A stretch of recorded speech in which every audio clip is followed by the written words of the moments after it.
You're here at Walmart. Jesus, I can't even hug him. Jesus. Come on, Santana. We need to get one of these from Zoey. Fuck that dog. I need to get rid of her. Does somebody want a free dog? No.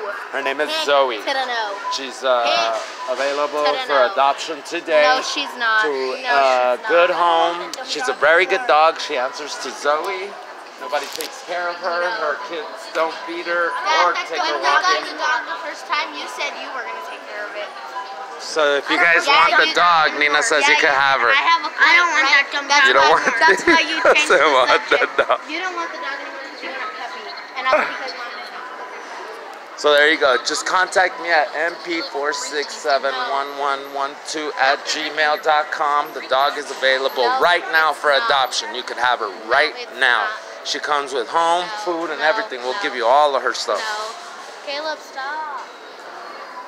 Much love, family. Peace.